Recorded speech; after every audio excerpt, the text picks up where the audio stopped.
Hello guys, അപ്പം ഇന്നും നാട്ടിൽ നിന്നുള്ളൊരു വ്ളോഗാണ്. കഴിഞ്ഞ പ്രാവശ്യം ഞാൻ നാട്ടിൽ പോയപ്പോൾ എടുത്തു വെച്ചൊരു വ്ളോഗാണ്. നിങ്ങളെ കാണിക്കണമെന്ന് വിചാരിച്ച് വിട്ടുപോയതാണ്. പക്ഷേ ഇപ്പം ഞാനെൻ്റെ ഗാലറി തപ്പിയപ്പോഴാണ് ഇത് കണ്ടത് കേട്ടോ. മറ്റൊന്നുമല്ല, ഇത് വീട്ടിലെ കുറച്ച് കറ്റാർവാഴ ആണ്. ഇത് ഒരു സൈഡിൽ കുറച്ചേ ഉള്ളൂ, പക്ഷേ ഇപ്പോഴത്തെ ഒരു കുറച്ച് അധികം കറ്റാർവാഴ ആകുമ്പോൾ നട്ടിട്ടുണ്ട് കേട്ടോ. കറ്റാർവാഴയുടെ ഗുണങ്ങളൊക്കെ നിങ്ങൾക്ക് അറിയാമല്ലോ, എന്തിനൊക്കെയാണ് ഉപയോഗിക്കുന്നതൊക്കെ. ഒരുപാട് ഹെയറിനും സ്കിന്നിനൊക്കെ ഭയങ്കര ബെനിഫിറ്റാണ് കറ്റാർവാഴ എന്ന് പറയുന്നത്. പക്ഷേ ഞാനിന്ന് വന്നത് അത് പറയാനല്ല കേട്ടോ.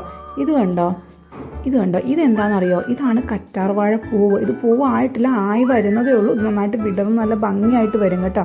അപ്പോൾ ഞാൻ ഈ പ്രാവശ്യം ഓണത്തിന് പോകുമ്പം ഇത് എന്തായി എന്നുള്ളത് നോക്കിയിട്ട് ഞാൻ അപ്ഡേറ്റ് ചെയ്യാവേ.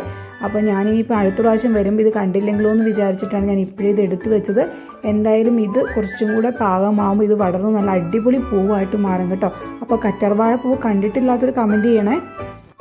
അതുപോലെ തന്നെ നിങ്ങളുടെ വീട്ടിൽ ആരുടെങ്കിലും വീട്ടിൽ കറ്റാർവാഴ ഇതുപോലെ പൂത്ത് നിൽക്കുന്നുണ്ടെങ്കിൽ ഒരു സ്ക്രീൻഷോട്ട് കൂടി ഈ കമൻറ്റിൽ ഇടാൻ മറക്കരുത് കേട്ടോ.